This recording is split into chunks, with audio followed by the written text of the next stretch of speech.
বন্ধুরা, আমার চ্যানেলে তোমাদের সকলকে স্বাগত। আজ আমরা ক্লাস 5-এর রায়ান মার্টিন প্রশ্নবিচিত্রা থেকে পরিবেশের দ্বিতীয় পর্যায়ক্রমিক মূল্যায়নের 3 নম্বর স্কুল সলভ করব। প্রথম প্রশ্ন, রাঢ় অঞ্চলে অবস্থিত এমন একটি জেলার নাম লেখো। বাঁকুড়া। নিত্যবহ নদী বলতে কী বোঝো? যে নদীতে সারা বছর জল থাকে।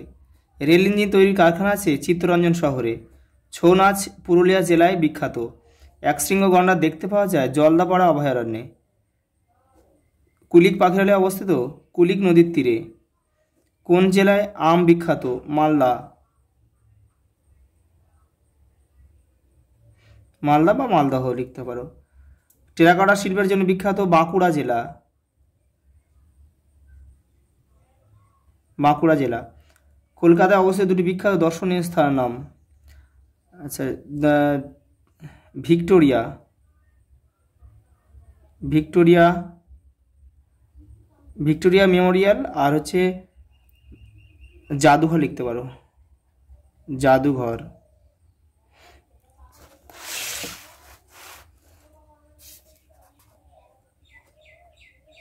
শান্তিনিকেতন কোন জেলায় অবস্থিত? বীরভূম। গান্ধীপুরী কাকে বলা হয়? মাতঙ্গিনী হাজরা। মাতঙ্গিনী হাজরা। একটা স্তম্ভ মেলা আছে। একজন বিশিষ্ট বিজ্ঞানী হলেন আচার্য প্রফুল্ল চন্দ্র রায়। এখানে 2.1 লিখতে হবে। মাতঙ্গিনী হাজরা একজন মহিলা স্বাধীনতা সংগ্রামী ছিলেন। 2.2।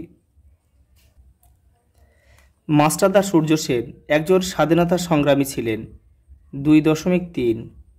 আরামবাগ আলু চাষের জন্য বিখ্যাত। আরামবাগ। 2.4। আর জওহরলাল নেহরুর জন্মদিন শিশু দিবস পালন করা হয়। 2.5। পরের প্রশ্ন, হারভেস্টার যন্ত্র দিয়ে কি করা হয়? ফসল কাটা, ঝাড়াই ও মাড়াই করা হয়। চাষের কাজে রাসায়নিক সার ব্যবহার করলে কি ক্ষতি হয়? মাটির উর্বরতা শক্তি হ্রাস পায়, অম্লতা বৃদ্ধি পায়, জল দূষণ হয়, মাটি দূষণ হয়। ভেড়িতে চাষ হয় এমন দুটি মাছের নাম লেখো। রুই মাছ, বাটা মাছ, তেলাপিয়া। সমুদ্রে পাওয়া যায় এমন দুটি মাছের নাম লেখো। ইলিশ, টুনা, সার্ডিন, শঙ্কর। কলকাতার 4টি দর্শনীয় স্থানের নাম লেখো। ভিক্টোরিয়া, জাদুঘর, চিড়িয়াখানা, বিড়লা তারামণ্ডল। আর লাস্ট প্রশ্ন আছে যে রবীন্দ্রনাথ সম্বন্ধে 2-3 লাইন লেখো। এটা তোমরা নিজেরা করবে। ঠিক আছে, আজ এই পর্যন্ত। দেখা হবে পরের ভিডিওতে।